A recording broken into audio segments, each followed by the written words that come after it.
अस्सलाम वालेकुम viewers, I hope आप सब लोग ठीक होंगे। मैं वेलकम करती हूँ आपका किचन विद नामे में। आज मैं आपको रेसिपी बता रही हूँ, बहुत ही मज़े की रेसिपी है, बहुत ही सिंपल सी है। जैसे कि आप मेरे इंग्रेडिएंट्स देख रहे हैं, आज हम बना रहे हैं मटरों वाले चावल, इसे मटर पुलाव भी कहते हैं। तो ये बहुत ही मज़े का बनता है, ख़ास तौर पर बच्चे तो खाना बहुत पसंद करते हैं इस रेसिपी को। तो हम स्टार्ट करते हैं अपनी रेसिपी को। जैसे कि आप देख रहे हैं कि मेरे पास मटर और चावल मौजूद हैं। चावल मैंने आधा किलो लिए हैं और मटर के मैंने 2 कप लिए हैं। तो मैं साथ साथ आपको इंग्रेडिएंट्स भी बता देती हूँ और बनाना भी बता देती हूँ कि कैसे हमारी ये रेसिपी तैयार होगी। चलिए तो फिर हम रेसिपी को स्टार्ट करते हैं। तो फिर हम स्टार्ट कर रहे हैं। सबसे पहले हम एक देचकी ले लेंगे, उसके अंदर हम ऑयल को शामिल कर देंगे। ऑयल आप ले लीजिएगा हाफ़ कप, क्योंकि मेरे पास चावल आधा किलो है, इसलिए हाफ़ कप ही मैं इसमें ऑयल लूँगी। और एक बड़ी साइज़ की प्याज को हम काट लेंगे, वो भी हम इसमें शामिल कर देंगे। अब हम प्याज का जो कलर है थोड़ा सा डार्क ब्राउन करेंगे, ताकि हमारे चावलों की जो है वो लुक अच्छी आए। तो इसमें मैंने डाल दिया। इसी के साथ साथ मैं अब इसमें गरम मसाला जो है वो डालना शुरू कर दूंगी। ये मेरे पास काली मिर्चें हैं, मोटी इलायची है मेरे पास, लौंग है, वो से मैं शामिल कर दूंगी। और इसके अलावा मेरे पास ये दार चीनी है, इसकी 2-3 डंडियाँ से मैं शामिल कर दूंगी। ज़ीरा मैं तब शामिल करूंगी जब ये प्याज का कलर चेंज हो जाएगा। अगर मैंने ज़ीरा भी डाल दिया तो हमारा ज़ीरा जो है वो सारा जल जाएगा। और ये गरम मसाला डालने से बहुत ही प्यारी खुशबू आती है चावलों में और बहुत अच्छा जायका आता है, इसलिए आप ये लाजमी डालिएगा। अब जैसे ही हमारे जो प्याज़ों का कलर है वो टर्न होता है गोल्डन ब्राउन कलर में, तो फिर हम अपना नेक्स्ट प्रोसीजर शुरू करते हैं। अच्छा, तो व्यूअर्स आप देख रहे हैं कि जो हमारा प्याज था वो गोल्डन ब्राउन हो चुका है। जैसे कि मैंने आपको बताया था कि जैसे ये स्टार्ट होगा गोल्डन ब्राउन होना, तो उसी के साथ हम ज़ीरे को शामिल कर देंगे। और ज़ीरा में शामिल कर रही हूँ 1 टीस्पून। इसको भी हम प्याज जो हमारा फ्राई हो रहा है इसी ऑयल में अच्छे तरीके से फ्राई कर लेंगे। अच्छा, प्याज हमारा गोल्डन फ्राई हो चुका हुआ है, जैसे कि आप देख रहे हैं। तो इसमें मैं अब साथ ही डाल दूँगी टमाटर। जैसे मैंने टमाटर वगैरह डाल दिए हैं, अब मैं इनको अच्छे तरीके से मिक्स कर रही हूँ।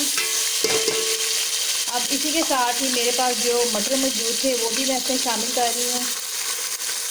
और इसके साथ मैं इसमें डाल दूँगी 1 टेबल स्पून ऑफ सॉल्ट।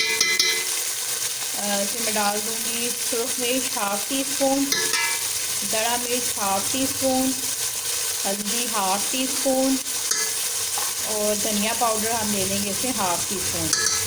अब हम इसको अच्छे तरीके से सिर्फ मिक्स करेंगे ताकि मसाले हमारे अच्छे तरीके से पक जाएँ।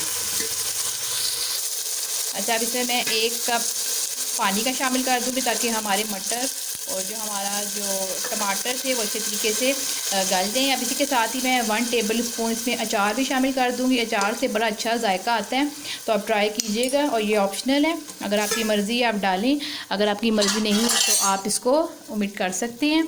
अब ये इसको मैंने सारे मिक्सचर को मिक्स कर दिया हुआ है। अब जैसे इसका पानी खुश्क होता है तो फिर मैं इसको भून के तो इसमें पानी डाल के चावल ऐड कर दूँगी। जी, तो बस 5 मिनट हो चुके हैं। अब मैं अपनी हांडी में से ढक्कन हटा के देख लेती हूँ। जैसे कि आप देख रहे हैं कि हमारा जो ये मटर पुलाव का जो हमने मसाला बनाया है उसका पानी खुश्क हो चुका हुआ है और सारी चीज़ें हमारी अच्छे तरीके से भून चुकी हुई हैं और मटर भी हमारे गल चुके हैं। अब इसी के साथ ही हम इसमें 2 ग्लास पानी के शामिल कर देंगे, क्योंकि हमारे पास आधा किलो चावल थे और 2 ग्लास पानी से मैंने ऐड कर दी। नमक आप देख लीजिएगा, क्योंकि जो नमक है वो ऊपर नीचे हो सकता है, तो आप हस्बे ज़ायका ही यूज़ कीजिएगा। मैंने इसमें 1 टेबल स्पून नमक का डाल दिया हुआ है। अब इसमें बॉयल आना शुरू होते हैं तो इसमें सारे जो चावल हैं वो ऐड कर देती हूँ।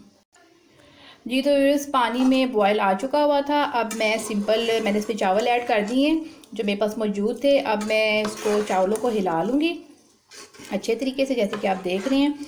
अब हम खुश्क होने का जो पानी का सिस्टम है वो उसका इंतज़ार करेंगे, ताकि जो पानी अच्छे तरीके से खुश्क हो जाए तो फिर हम इसको फिर दम पर लगा देंगे।